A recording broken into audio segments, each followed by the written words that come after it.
ગુજરાતભરના તાજા અને સચોટ સમાચાર મેળવવા માટે અમારી રાષ્ટ્રીય સમાચાર ચેનલને સબસ્ક્રાઇબ કરો અને બેલ આઇકન પર ક્લિક કરો।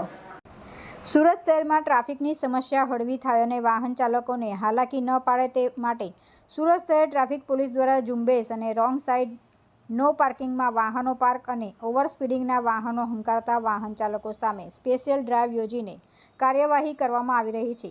આ ઉપરાંત લોકોને ટ્રાફિક નિયમ અંગે જાગૃત પણ કરવામાં આવી રહ્યા છે। ત્યારે આજ રોજ સુરતના માન દરવાજાથી ભાટીના તરફ જતા રસ્તા પર દબાણ હટાવવાની કામગીરી હાથ ધરીને રસ્તો ખુલ્લો કરવામાં આવ્યો હતો।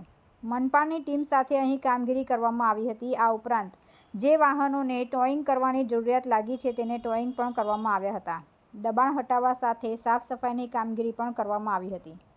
એસીપી વિપુલ ગામિતે જણાવ્યું હતું કે શહેરમાં ટ્રાફિકની સમસ્યા ઓછી થાય અને નાગરિકોને ઓછામાં ઓછી તકલીફ પડે તે માટે ઘણા સમયથી ઝુંબેશ તેમજ ડ્રાઇવ ચલાવવામાં આવી રહી છે, જેમાં ખાસ કરીને રોડ પર અડચણરૂપ દબાણો હોય કે ઘણા સમયથી જૂના વાહનો પડ્યા હોય કે ભંગાર પડ્યો હોય તેને હટાવવાથી રોડ પહોળો થાય અને ટ્રાફિક સમસ્યા ના થાય।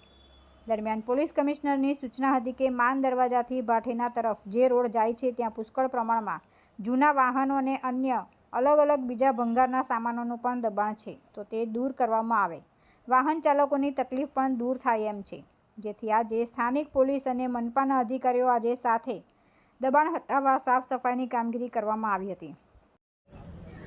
સર, કઈ રીતે ટ્રાફિક પોલીસ દ્વારા કામગીરી અને કેટલી અસર આવે? આપ સૌ જાણો છો કે માનનીય પોલીસ કમિશનર શ્રી અનુપમસિંહ ગેહલોત સાહેબ તેમજ અમારા ટ્રાફિકના જેસીપી ચૌધરી સાહેબ અને ડીસીપી વાનાણી મેડમની સીધી સૂચના અને માર્ગદર્શન હેઠળ અમે ટ્રાફિકની સમસ્યાઓ ઓછી થાય, નાગરિકોને ઓછામાં ઓછી તકલીફ પડે એના માટે ઘણા સમયથી ડ્રાઈવ ઝુંબેશો અલગ ચલાવી રહ્યા છે।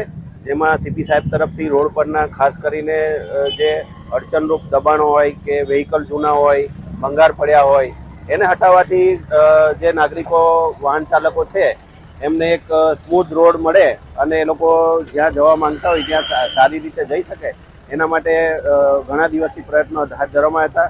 થોડા દિવસ પહેલા સીપી સાહેબ તરફથી સૂચના હતી કે માન દરવાજાથી ભાટેના તરફ જે રોડ જાય છે ત્યાં પુષ્કળ પ્રમાણમાં જૂના વ્હીકલોનું દબાણ અને અલગ બીજા ભંગારના સામાનોનું પણ દબાણ છે। જો એ દૂર કરવામાં આવે તો નાગરિકોની તકલીફ વાહન ચાલકોની દૂર થાય એમ હોય છે। જેથી અમે સ્થાનિક પોલીસ, સલાબતપુરા પોલીસ, ત્યાંના સ્થાનિક ડીસીપી સાહેબ તેમજ અમારા કોર્પોરેશનના જે ઝોન લાગે છે એમના અધિકારીઓ સાથે ચર્ચા વિચારણા કરી આજ રોજ અમારે આ જે રોડ છે એનું તમામ દબાણો અને સાફ સફાઈનો એક કાર્યક્રમ હાથ ધરવામાં આવ્યો હતો, જેના કારણે આજે માન દરવાજાથી ભાટેના સુધીનો રોડ ક્લિયર કરવામાં આવ્યો છે।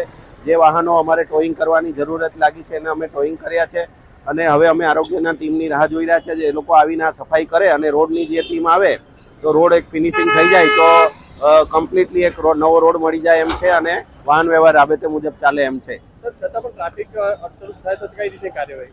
ટ્રાફિક અડચણરૂપમાં અમે અહીંયા કાયમી પોલીસનો પોઈન્ટ પણ એક મૂકવા માંગ્યા છે, જેથી કરીને રોજિંદા એના પર નજર રહે અને વાહન વ્યવહાર ચાલે છે કે કેમ, પ્લસ કે આ સફાઈ કામગીરીને રોડ બન્યા બાદ ફરીથી કોઈ દબાણો ચાલુ ના થઈ જાય એના માટે અમે એક અલાયદો પોઈન્ટ અહીંયા શરૂ કરવા માંગીએ છીએ। આજે માન દરવાજાથી ભાટેના સુધીનો રોડ ક્લિયર કરવામાં આવ્યો છે। આ ઉપરાંત જે વાહનોને ટોઈંગ કરવાની જરૂરિયાત લાગી છે તેને ટોઈંગ પણ કરવામાં આવ્યા છે। આ ઉપરાંત આગામી સમયમાં અહીં ફરી દબાણ ન થાય તે માટે એક પોલીસનો પોઈન્ટ પણ મૂકવામાં આવશે, જેથી કરીને વાહન ચાલકોને પણ હાલાકી ન પડે। તુલસી શર્મા સાથે રાષ્ટ્રીય સમાચાર, સુરત।